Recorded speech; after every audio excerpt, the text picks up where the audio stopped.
What's up, everybody? We're back again. It's another episode this week, episode 162 of the Dadbod Golf Pod.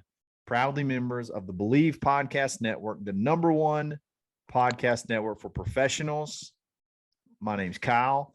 We got a new guest. He was here for the Ryder Cup. We had Ryder Cup discussions. My buddy Frye from Oklahoma. He is the resident golf nerd, golf historian, golf club guy. He's the guy I always turn to when I need advice, when I got questions. We're going to break down opening day, bunch of bets from betonline.ag, and we're just going to have a blast talking about our favorite time of the year. It's Thursday of the Masters. Frye, Master, what's Masters week? Frye, what's going on, bud? this is the best week of the year. It's Masters week. The azaleas are there any azaleas in Oklahoma? If there is, I haven't seen them. Mine are blooming out front. They look beautiful. I know they're going to be gone in like the next couple of weeks, but man, it starts today. Tiger's going to be on the course. Are you going to get anything done today? Probably, but mostly because I have a job that I work 9 to 5. So, I mean, I'll be at the pharmacy, but I will definitely have the live stream going on in the background on either the work computer or the TV in the background, or we'll have it on somehow. But man, it's the return of Tiger, his first professional event since I think November of 2020. So we're talking about 17 going on 18 months of being without the GOAT. So definitely be good to see him back. I'm not sure if it's on our list of props, but I saw earlier where I think it's even money on whether or not he makes the cut this week. So really, even money. That'd be an interesting one to talk about for sure. Well, I mean, tonight's episode is brought to you by betonline.ag. We've already been kind of teasing it, the number one sports betting website in the country. Use coupon code BELIEVE and get a 50% sign-on bonus with your first deposit. And then you can take some of these props that we're going to take if you get them in time and use your little 50% bonus and hopefully make some money. And we're going to dive into some of these prop bets because I think it's just awesome. We'll dissect them. We'll go put our picks out there for everyone to hear and have fun talking about it. Let's just go ahead and talk about that one. Let's just go ahead and start off right there. Tiger's the one we want to talk about. He's the one everybody's going to want to talk about. Even money to make the cut. Well, yeah. Well, I mean, not even. Well, it's minus 110 either way. So I mean, I guess that's it. Just juice one way or the other. Even odds either way. But yeah, so I'm saying yes, he's going to make the cut only because I have history on my side. Most people probably don't know this. Tiger's never missed the cut at the Masters. Wow. Has he ever missed the cut after? And so, I mean, that would include after long layoffs, like coming back from. I should say as a professional. I think he missed the cut one of the times as an amateur. As an amateur, but he's never missed the cut as a professional. Yeah, and then there's been several times where he's come back. I mean, he's never come back right at the Masters though, from like a long pause, like the Masters being his first tournament. But I mean, he's come back after he's had pauses and maybe played a few tournaments prior, but that's a great fact. Never missed a cut at the Masters. He just knows how to play it. He like gets back out there. It's like learns how to ride a bike all over again. His worst finish is a tie for 38th. Wow. So I don't. I mean, I've been saying all day. I've seen a lot of people on Twitter and on other spheres saying, "Oh, he can't make the cut after coming back from major surgery and that kind of thing." But golf is all about courses and horses for courses, and I mean there can't be a more perfect course that's set up for his game. I mean, he's always been a long hitter of the golf ball, and his iron game has always been basically the best part of his game, and those are two things that will make you majority of the time successful, or at least making the cut successful. Yes. I mean, obviously you have to putt well to win, but I mean, if you drive it well and you hit the greens, you're going to make the cut majority of the time. And that's, that's what's in question here. Yeah. I mean, and I think the only question that you really have, if he can or cannot make the cut is where's the speed? Where's his speed at? How is he going to be able to, on that leg, be able to pump it out there, to be able to not have to hit non-scoring irons into every single, par four with greens that maybe not be super receptible to those type of irons. Like, can he pump it out there? And like Freddie, everybody that's talking to him says he's pumping it out there 280, 290, right where he needs to be, flying it past Justin Thomas, hanging in there with the younger, healthier guys. I mean, if he can do that, he knows how to score on this course. He knows how to manage this course. I just think that is a almost lock bet. Tiger, and it's, you don't have to give up much. You're only laying minus 110, so you're only laying $10 on juice for every 100. Like, that's one you got to hit right off the bat. Yeah, I mean, so they did an interview with Billy Horschel on Monday, who played practice round on Sunday with Tiger. I think that was his only practice round this week, where he played a full 18. And Horschel said, I mean, he's got just as much power as any time he's ever played with him. So I mean, the power is definitely there. I think the question that the majority of us are going to have is his recovery time after each round. Is he going to come out the next day and or each successive day and have the energy and the wherewithal to make it through each day? Because that's really the only question, is how is his legs going to hold up, being this is his first tournament back. And I mean, you've been there before. It's a tough walk on a good day, much less coming back from major surgery on your legs and haven't been in the type of horrific car wreck that he was in. So right. All that said, though, I think he can make it through 2 days. Coming back, his first tournament back after his last long layoff, his first major back, if I recall correctly, was the Open Championship. I can't remember the year. May have been 16 or 17, whatever year Francesco Molinari won. And it was kind of a similar deal. Like that was a course where he had to plot his way around and kind of strategically play the course. And I think that's going to kind of be he and Joe LaCava's, goal for this week is, right. They know where they need to be. They know where they don't need to be. And I think that's plays to his advantage, especially as much course knowledge as he has as much knowledge as, 99% of the field that's playing this week. So I like him to make the cut. I do too. I'm with you. Pound that. Go ahead, win. Get you a win under the belt right there. I'm looking at some of these other props. Let's go to hole-in-ones. Let's skip down to hole-in-ones. You can bet on any hole, any par 3, 12, 16, 4, 6. Will there or will there not be a hole-in-one? And the thing that jumps out to me is for 16, yes is only plus 105. So it's almost an even money bet that there will be a hole-in-one on 16. What do you think about that? So I have, a few feelings on this. If there's going to be a hole-in-one, most likely it's going to be at 16. Yep. So there's been 33 holes in one. Yeah. In the history of the Masters. So the no bet is probably the safe bet, but if there is going to be a hole-in-one, it's going to be at 16. 16 accounts for 3/4 of the holes in one all time at the Masters. I believe there's been 33. There's been 33 in history. 23 of those 33 have come at hole number 16. How about this? 2016, 2017, 2018, 2019. And then I'm not sure exactly how they count for 2020 and 2021, but it skips 2020 and hits 2021.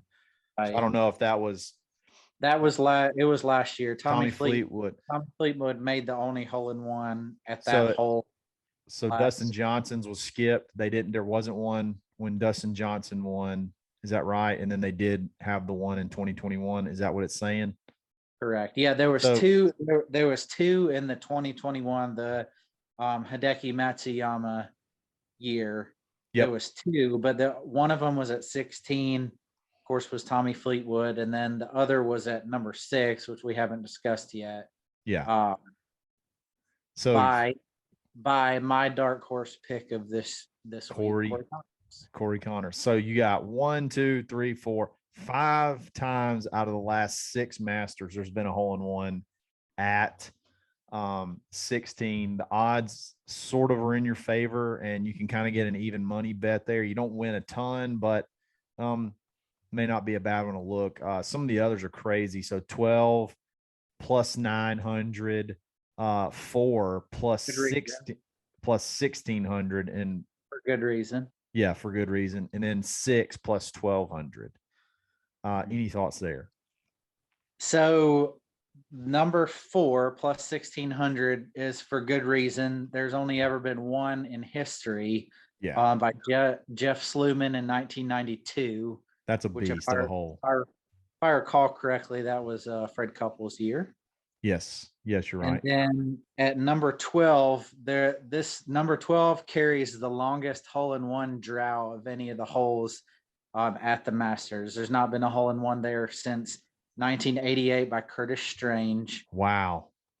Only been 3 there in history. And you would think that wouldn't be the case because it was the shorter. It was a shorter of the par threes, but at the same token, the green's much smaller, so you kind of got to hit and spin it back into the hole. Like whereas 16 has a lot of like rolling out like a putts type deal going into the hole. So that's kind of crazy. The shortest of the par threes has one of the longest droughts of having a hole in one. Yeah, well, there'll be a ton of close calls. I mean, there'll be a ton of balls that hit and stop real close to the hole.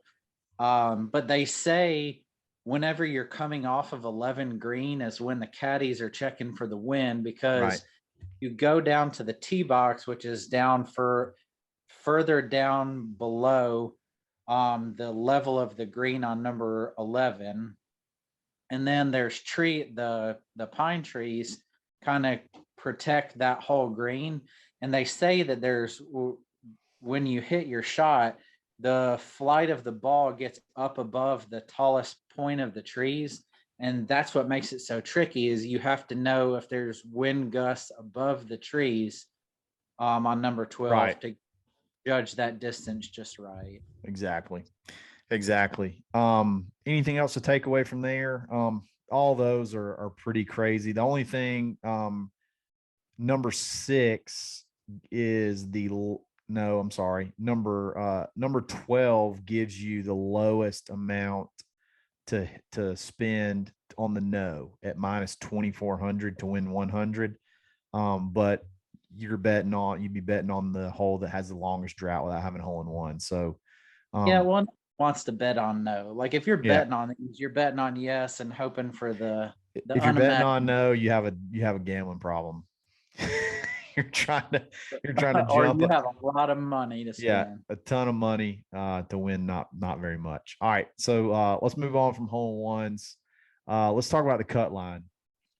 The cut line right now is 148.5, which is essentially 4.5 over, if I'm doing that correctly. Correct. Yes. 2 times. So basically, if you shoot 4 over for the 74, you make the cut. If you shoot 74, 75, you miss the cut. All right. What are you taking right there? So it's raining again there. So it's rained there all week. So we're going into wet conditions. Historically, the years that the conditions are wet, the scoring is higher. Right. And the reasoning for that, and it's become especially more true the further we've got into history, because the course is already a beast of a course. I mean, I think it's somewhere in the neighborhood of 7,600 yards.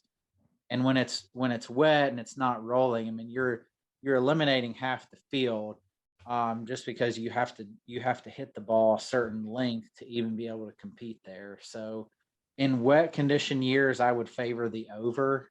So I'm if I'm taking either side of that, I'm taking that it's going to be higher than 148.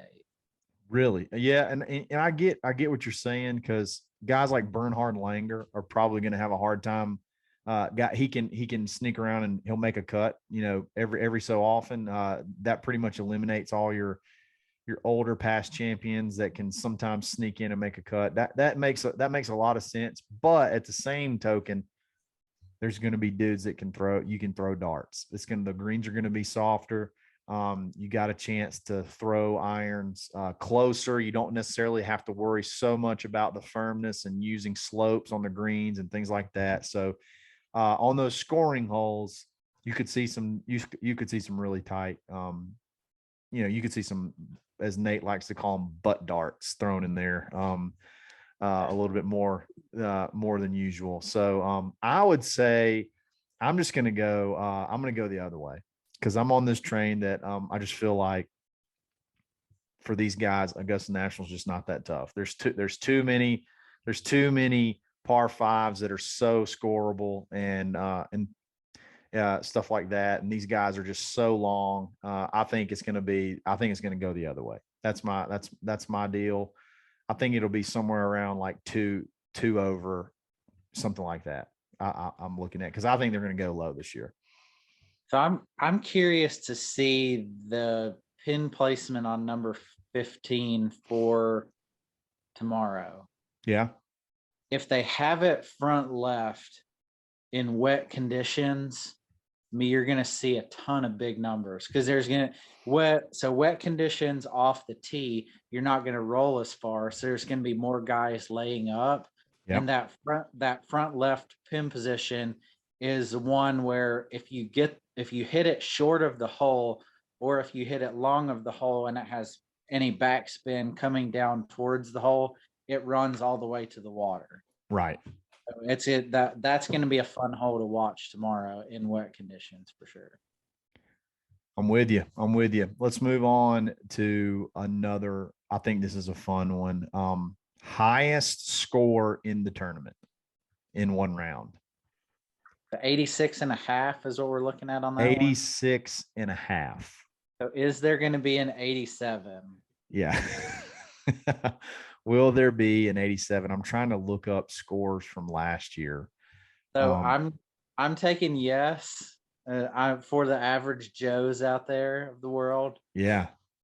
We want carnage. We want to see a Larry Mize or another past champion, post an 87 and make us feel like we can compete. We can compete, and we don't have to feel bad when we shoot 87 at our home courses, as they do it at the Masters too. The cut last year, just going back, the cut last year was 4 over. So that's like dead on where they have the line. I'm looking at some of the scores last year, and it looks like the highest score that I can find, probably an 86, is 84. Larry Mize shot 84.79. Last year was a dry year though. So those guys, the older guys that hit the ball shorter, that it favored them for not shooting a high number. But I don't see wet conditions like this, it's going to favor the higher scores for sure. Yeah, and I don't see a 91 coming. You see a 91. Oh, I wish you could up the ante and over and under 90. That would be epic. I'm looking for an alt line on the highest score. An alt line. Yes. I want like plus 185 odds on a not over 90. So over is minus 120. So that could be, you might be, they're basically saying that they kind of think it could go, or at least the money could be going that way on the over. So that's You got fun. to think, but there may be an amateur that first time there has blow up potential, that kind of thing. Some of those guys can turn a few bogeys into a 4 or 5 hole stretch where they go 8 or 9 over, and those scores start to add up pretty quickly. Well, so your theory, this could be a good bet then. Lowest first round score, the line is set at 65.5 first round. Under is plus 150, over is minus 180. So that's not really that much juice. What do you think about that one? So I don't think so. What I wrote down for my notes is I don't think that there's going to be a score under 65 in the whole tournament. Wow. So for it to if it's going to happen, more than likely it's going to happen on one of the first couple of days. As the week goes on, they start to trick the course up a little more and make it a little harder for scoring. But no, I just with these wet conditions, I'm taking the over on all of these. Wow. That may be the safe way to play it, but I just don't think scoring is going to be as low as what we've seen in the past cut. Definitely not as low. I think that 2 years ago when Dustin Johnson won it in the November edition, I think that was the lowest score to par or close to it. But Right. Matt, it was a little higher last year, and I think it's probably gonna be pretty close. I'm guessing probably 8 or 7, 8, 9 under, somewhere in there is probably gonna be the winning score. So yeah, I'm taking the over. I feel you. And there's some good value there too. So if you take the over on both, over on lowest 18 hole, over 65.5 on lowest 18 hole score for the whole tournament. If you take the over there, it's 2-1, basically 2-1 odds. So that's not a bad value bet right there. And then lowest round score on just the first round, it's minus 180 if you take the over. I'm almost with you there. I think that might be the one because you don't have to lay a lot of juice.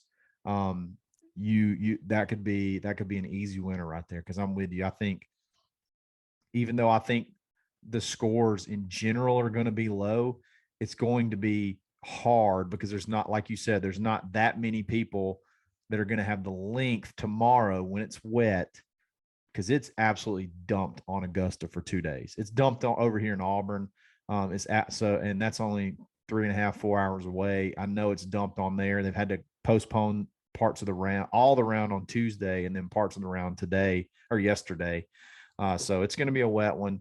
I think that's good value right there for sure. When you got to think too, with that many rain delays leading up to it, number one, they're going to be playing a completely different course than what they played in the previous couple practice rounds. But also, with that many rain delays, I mean, these guys haven't even had the ability to practice, as there's been, it's been thunderstorms. It's not just been rain. That's true. So they're, majority of the field's probably going to be coming out a little rusty. So Yep.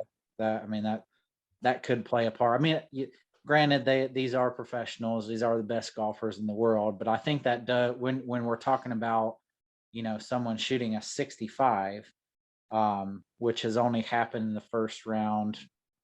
I mean, it doesn't happen very often, I guess is what I'm trying to say. Traditionally, what we'll see in the first round is maybe like 1 or 2 guys that shoot really low scores, and then the rest of the under par scores kind of bunch up at that 3, 2, 3, 4 under number. Gotcha. I like it. So scrolling down a little bit more, I like this bet because there are some hot rookies in this field. Okay. Rookie to win the Masters. Yes is plus 1,000, essentially a 10-1, a 10-1 bet. I think that is a good value bet there. And what do you think about that? So do you have a list of rookies? I know off the top of my head I can think of one, because they've been talking about him. all The, week? I've seen a lot of the people talking about Sam Ryder coming in, playing really good golf. I think he's had top 15 finishes last 4 tournaments. And he's definitely a Ryder Cup rookie. So Masters he rookie yet. I mean, you got Ryder, guys like Sam Burns. my mistake. Yeah, Sam Burns, Taylor Gooch, Harry Higgs. I mean, there's some hot young names uh, that I think that could possibly have a chance to win. Sam Burns being the number one, probably on my list that I would think Yeah, uh, Sam or that would Harry have a Higgs. You gotta go with the swag monster. Harry Higgs. This is why I think Harry Higgs has a chance because he doesn't care about things. You know what I mean? So like some of these guys, I feel like the rookies, the moment could be, maybe too big or maybe be, you know, the nervousness and the moment can be a little bit big. Harry Higgs is a kind of guy where it seems like he just doesn't really care that much.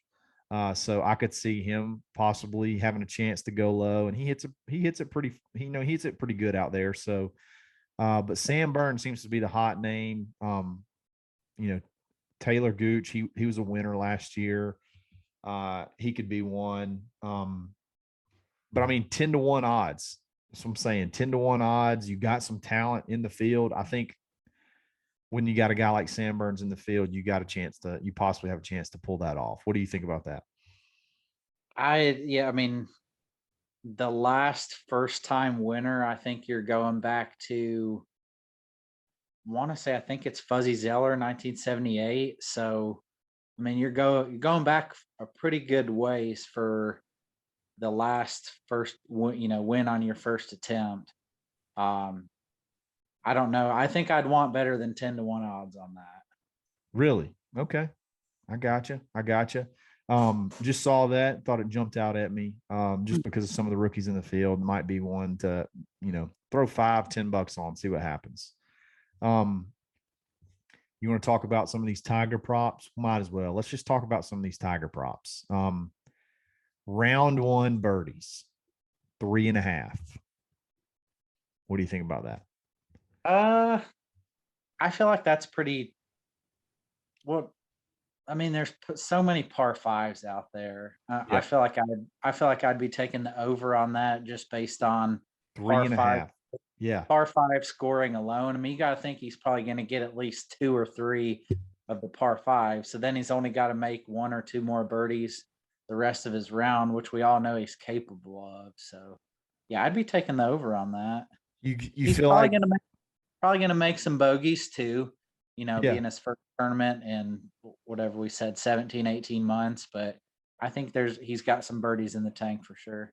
you feel like 2 and 13 are almost auto birdies. Because he can get there. 15, depending on his drive and where the pin is, could be a birdie. Eight's going to be tough. It all depends on his wedge. His wedge get like how his short game is because it's going to be hard to get there in two. But yeah, that's 2 or 3 birdies right there. And then depending on where the pin is on 16, is typically, I think on Thursday, it's typically in the front left, isn't it? That's front left. So that's a gettable one. Gosh, there's I mean, and this doesn't take into account bogeys. This is just how many birdies can you make. I'm taking the over. I think I would take the over, and the over is paying plus 110. So that could be a good one to get on. Bogeys, 4.5. I think I may take the over on that too. Yeah, I'm taking the under on that. I think he's going to play a cleaner round than that. I mean, I think Okay. if he does have bogeys, he might have 3 or 4, but I don't think he'll have more than 4. I think 3, 4, and 5. I'm sorry, 4, 5, and 6 are so crucial. And 11. I think 3, 4, 5, 6, and 11 to me. those are crucial holes for him.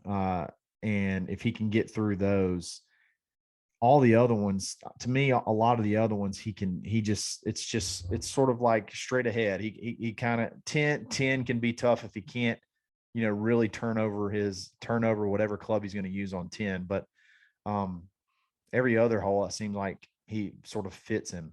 Those holes are always a tough stretch.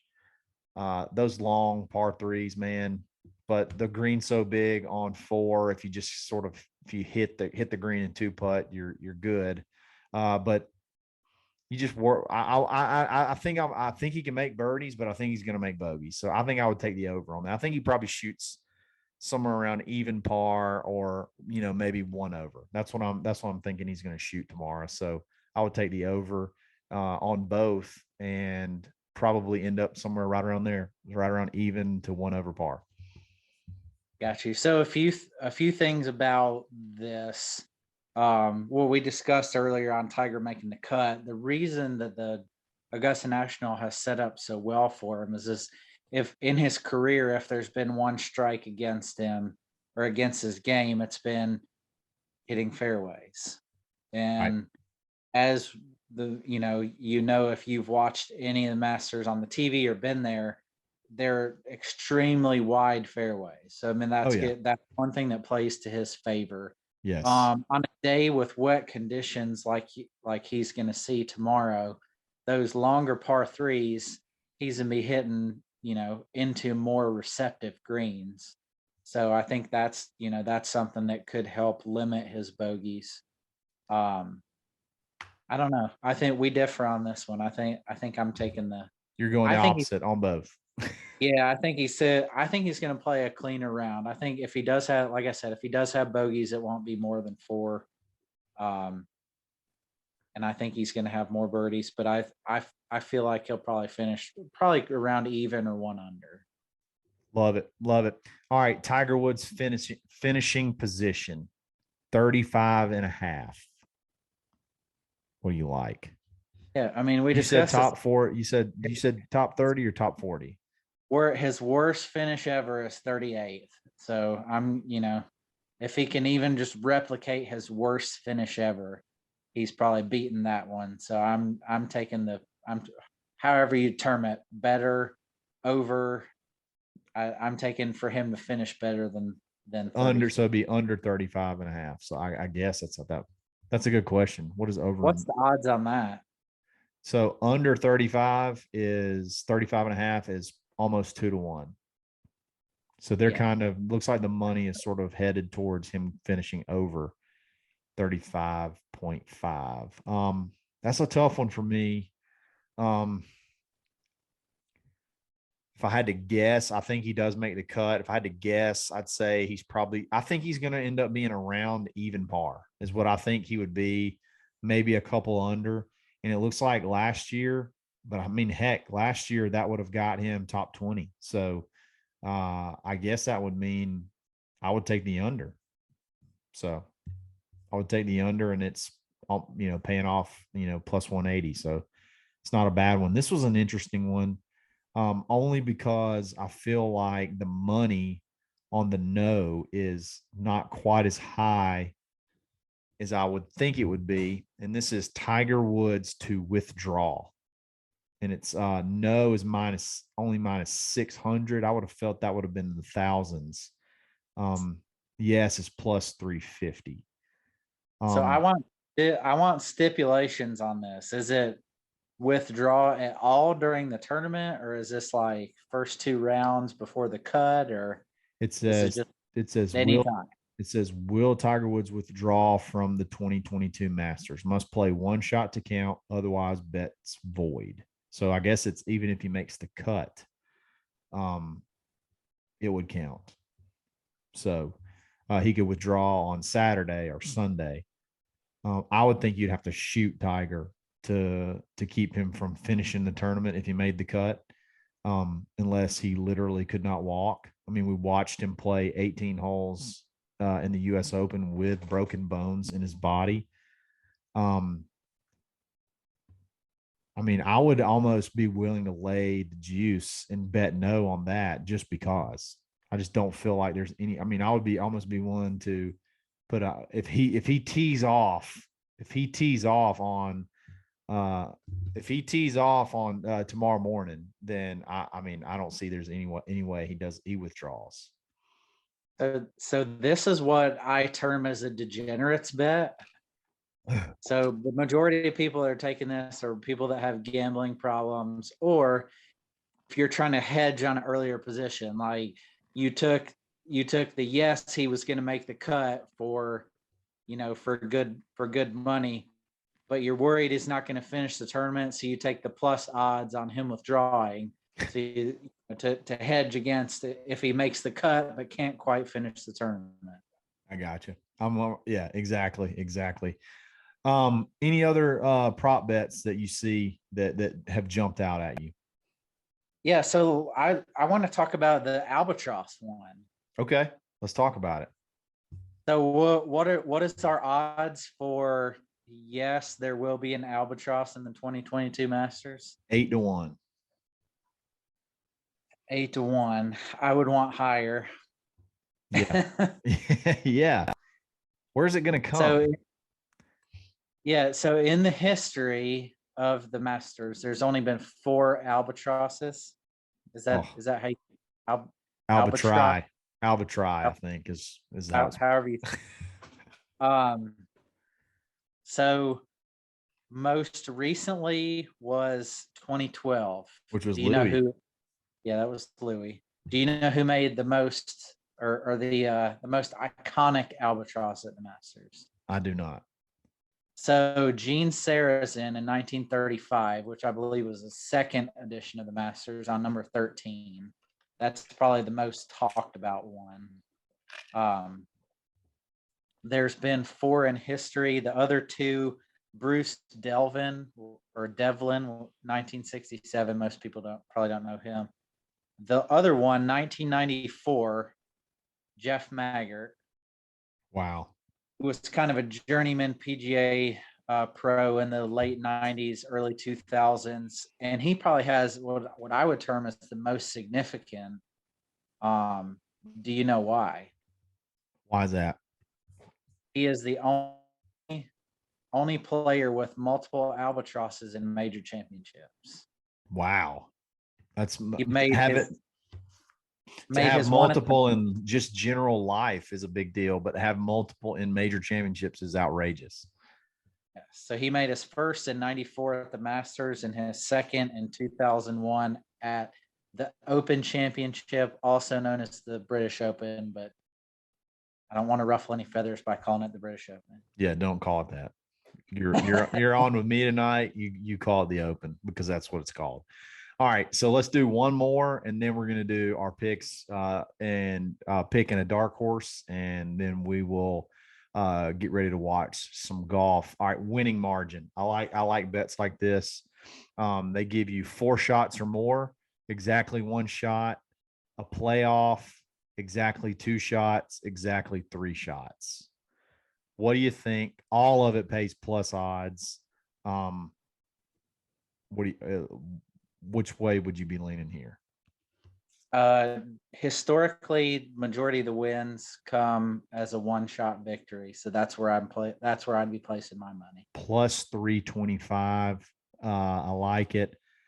I'm gonna go. I wish playoff was higher. Playoff's only plus 325.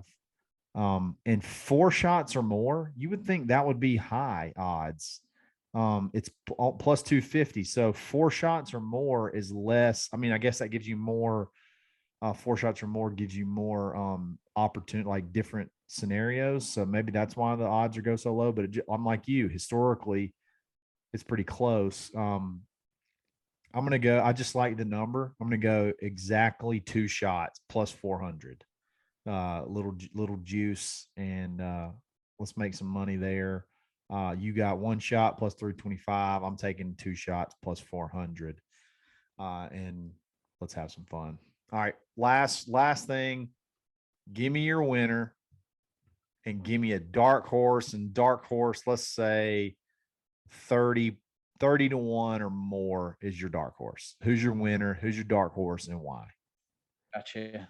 So one more interesting stat to watch going into the weekend or going into the final tournament, that don't know if it affects any bets or not, but 26 of the last 31 winners came from the final pairing. So that's just something interesting to think about going into the weekend. I think there was a 54-hole lead bet.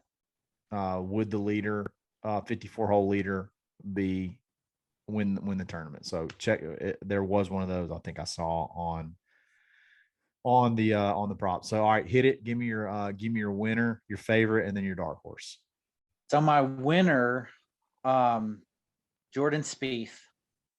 Okay. And for a couple reasons. Over the last probably 3 or 4 years since he won his last major championship, which was the 2017 Open Championship, where he kind of dueled with Matt Kuchar. He's had swing issues, and his swing is he's been struggling to find his swing. And coming into this year, he made some interesting swing changes around the first of the year that seemed to be starting to pay off a little bit. I think he led the field last week at the Houston Open in strokes gained tee to green. I think he was plus 10 strokes gained tee to green for the week, which is like unheard of for him. I mean, he never strikes the ball that well. I mean, what's always saved him has been his putting. And sorry about that. Had a little technical difficulties. We're right back with Jordan Spieth and why his swing change is going to lead him to victory this week. Frye, hit it. Right. So what's traditionally saved him in the past has been his putting. And he's made these swing changes. I think he led the field last week, like I said, in the Houston Open at plus 10 strokes gained tee to green. So, he comes into this week striking the ball as good as probably he's ever struck it. And he comes into a place where he can find magic on the greens. I mean, this is a place where he's traditionally putted as good as he's putted anywhere else. And I listened to some of his interviews coming in. He's got a positive attitude, which is a big thing for Jordan. I just got a gut feeling on it. This is just my hunch. I like it. Mine is, I've already put this out there, but I'm going with the number one player in the world, Scotty Scheffler. Biggest reasons, long off the tee, exceptionally long off the tee, top 20 in strokes gained putting. It's a big deal. Top 10 in just strokes gained in general on the field. Top 25 strokes gained tee to green. Guy's won 3 times already. He's been sort of a budding, like just on the cusp of exploding. I think it kind of kick-started with the Ryder Cup of him smoking John Rahm, and then it sort of snowballed. And like we said, he's won 3 times this year already. Won the match play most recently, Phoenix Open, Arnold Palmer, just number one in the world. He can go low. He's a 59 guy. He just knows how to make birdies.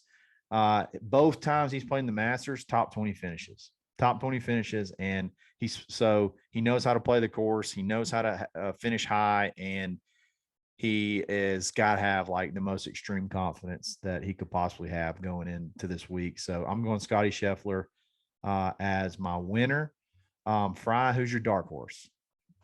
Well, before I give you my dark horse, one thing about Scheffler, he's the kind of guy that nothing phases him. I mean, he can make a triple bogey and he can make an albatross, and his intention and his demeanor is still going to be the exact same. So that's something you need around the Masters. I saw a funny tweet. So they were talking with Scheffler, and he's like, somebody said, "Hey, look, Dad, there's Xander Schauffele." Just Scotty Scheffler. He's like, so I came in number one player in the world, and that brought me down to earth really quick. So I thought that was pretty funny. Anyway, go ahead. Who's your dark horse? So my dark horse at 35 to 1 odds is gonna be Cory Connors, Canadian guy. On a week like this where ball striking is going to be imperative, a guy like Cory Connors, who that's what he's known for, is how well he strikes the ball. And I like him for the opposite reason of why I like Jordan Spieth, kind of. His putting has become, I guess this year, he's having basically one of his best putting years ever. And he's coming in off of, I think he finished top 15 or top 10 in the Masters last year. So he's got a pretty good, decent history his past couple attempts, and he's just a guy that's kind of coming in here playing some pretty good golf as well. So he'd be my dark horse at 35-1 odds. I actually see him as 60-1 odds on betonline.ag. So that would be even a bigger scoop right there. So I like it. Cory Connors, he had a hole in one, I think, last year. Did he not? On Number 6. Number 6. Yeah. So Cory Connors, that's a good one. My dark horse, I struggled between two. But I just, even though I said that if a rookie could win, I think it's going to be Sam Burns. I just really like Will Zalatoris. 35-1, playing in his second Masters. He finished second last year. He can absolutely bomb the golf ball. He's had some yippy stuff putting, but he's sort of lately started to figure it out and putt a lot better. Putting's going to be big. He's another guy. Strokes gained off the tee, top 10. Strokes gained approach from the green, number 2. Strokes gained tee to green, first. Guy can, he can hit fairways, he can hit greens, he can score. And he's another one, kind of like Scotty Scheffler, where it just does not seem like he doesn't really care about things. Like he just goes out there. He's happy to be there, and he plays great. So 35-1 plus 350, 3,500. I'm going to go Will Zalatoris, aka Happy Gilmore's caddy, as my dark horse. I love those picks. I may go lock them in. I'll make sure I'm locking them in. I'm gonna lock in your picks too. Heck, if one of them hits, we all win. So Another about Zalatoris, the moment's not too big for him. Is through 63 holes last year, he looked like he was going to win the tournament. So, oh yeah, it's just he's definitely nails. capable. Absolutely nails. All right, real quick, one more thing. Favorite hole, least favorite hole. Go. Favorite hole at the Masters, 12. Sure. Just because anything can happen. My least favorite hole,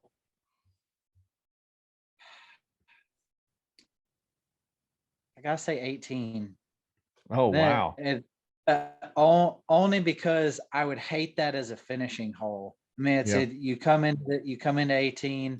If you've got the lead, you got to hit a perfect drive, thread a needle through the chute. It can't leak on you at all, because then you're blocked out by trees. It can't hook at all, because then you're in big fairway bunkers.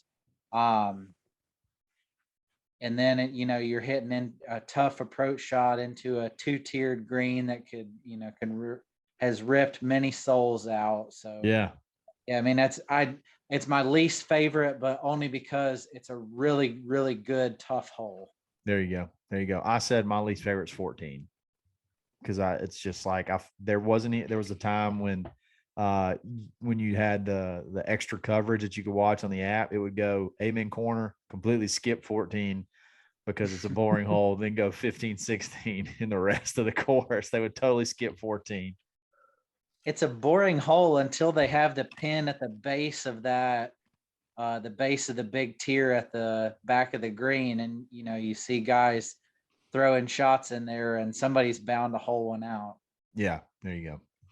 Well, dude, thanks for jumping on last minute, giving us some more fun Masters talk. I could literally talk about it all week. I am going to talk about it all week. I may need you this weekend to do some round recaps. So hang out. We'll talk soon. And I really appreciate it. Guys, tonight's episode is brought to you by Bet Online. Literally all brought to you by Bet Online. We got all of our prop bets from there. Don't forget about the coupon code BELIEVE to get a 50% welcome bonus on your first deposit. Frye, enjoy the Masters.